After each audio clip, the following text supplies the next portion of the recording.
Yes. Welcome to veg authentic. आज आपण आलो शिंगोशी मार्केटमध्ये. आता तुम्ही म्हणाल मला मार्केट का दाखवताय? तर हे मार्केट मी माझ्या व्लॉगिंग चॅनल स्मितौराला नेहमी दाखवते. हे फुलांचं होलसेल मार्केट आहे आणि इथं भाज्या पण खूप छान मिळतात. भाज्या छान मिळाल्या म्हणून आज ठरवलं की सिंधी कढी करायची. त्याबरोबर आलू टूक.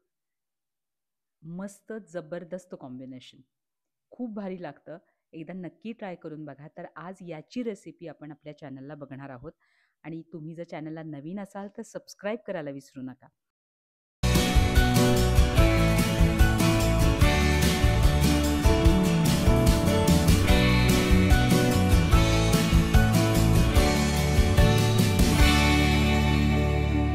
इथे सगळ्या भाज्या मला मस्त मिळाल्या. टोमॅटो पण खूप छान मिळाला. घरी आल्यावर मी लगेचच तयारीला सुरुवात केली. बटाटा कट करून घेतला आलू टूकसाठी आणि आपल्या सिंधी कढीसाठी. याच्यासाठी आपल्याला थोड्या थोड्या भाज्या लागतात. गवारी, भेंडी, बटाटा आणि शिवाय शेवगा पण हवा. आणि 2 टोमॅटो मिक्सरला बारीक करून घेतले. पूर्ण स्मॅश करून घ्यायचे. फोडणी करून घ्यायची आणि त्यामध्ये मेथीचे दाणे घालायला विसरायचे नाहीत. फोडणी तडतडली की त्यामध्ये साधारण एक 4 चमचे डाळीचं पीठ घालायचं आणि छान गुलाबी रंगावर खमंग वास येऊपर्यंत भाजून घ्यायचं. माझ्या एक सिंधी फ्रेंड आहेत, रेणुका वाधवानी. त्यांनी ही रेसिपी मला सांगितली. त्यांनी मला सांगितलं की कढीपत्ता कधीही फोडणीमध्ये नाही घालायचा. डायरेक्ट करीमध्ये किंवा असं तुम्ही भाजताना घालू शकता. त्याची टेस्ट एक वेगळीच येते. आणि भाज्यासुद्धा शिजवून घ्यायच्या नाहीत किंवा भाजून घ्यायच्या नाहीत. डायरेक्टली आपल्याला या कढीमध्ये ॲड करायच्यात. आता तुम्ही बघताय की पिठाला छान गुलाबी कलर आलाय. ह्यामध्ये मी आता टोमॅटोची प्युरी घालतीये. छान एकजीव करून घ्यायचं आणि टोमॅटोचा कच्चापणा जाऊपर्यंत छान परतून घ्यायचं. त्यामध्ये मी 2 मिरच्यासुद्धा टाकल्यात.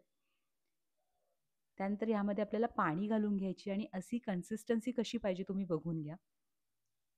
आधी कमी पाणी घालून सगळं एकजीव करून घ्यायचं, मग हळूहळू पाणी वाढवायचं. यामध्ये मी थोडंसं आलं पण घातलंय खिसून. छान एकजीव करायचं. हळद, मीठ घालायचं, तिखट घालायचं.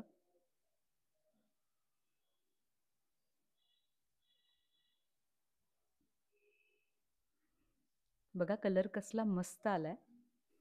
यानंतर यामध्ये आपल्याला सगळ्या भाज्या घालायच्या. मी मूठभर गवारी घेतली आहे, बटाटा, भेंडी मात्र थोडी परतून घ्यायची, नाहीतर तो थोडासा भेंडीचा कच्चापणा लागतो. त्यामुळे थोड्या तेलामध्ये ती परतून घ्यायची आणि याला डाळीचं पीठ भाजताना बऱ्यापैकी तेल लागतं. भेंडी परतून मग आपल्याला ह्या कढीमध्ये ॲड करायची. पण एक खूप महत्त्वाची गोष्ट, मला शेवगा मिळाला नाही, पण जर शेवगा मिळाला तर ह्यामध्ये नक्की यूज करा. आता आलू टूकसाठी मी इथे बटाटा असा मोठा चिरून घेतलाय. टॅप करून घ्यायचं, पाणी काढून घ्यायचं निथळून आणि मग हा एक 75 ते 80% एवढाच शिजेल असा तळून घ्यायचा. बाहेर काढून घेतल्यानंतर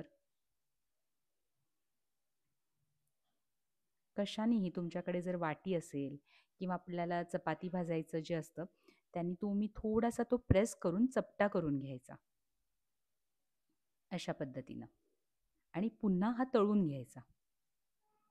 छान गुलाबी रंगावर कुरकुरीत असा हा तळून घेतला. आता पॅनमध्ये थोडंसं तेल घ्यायचं. त्यामध्ये तिखट, मीठ, धने जिरे पावडर आणि चाट मसाला घालायचा. हे सगळं एकजीव करून तो बटाटा जो तळलेला आहे तो ह्यामध्ये घालायचा आणि छान परतून घ्यायचा.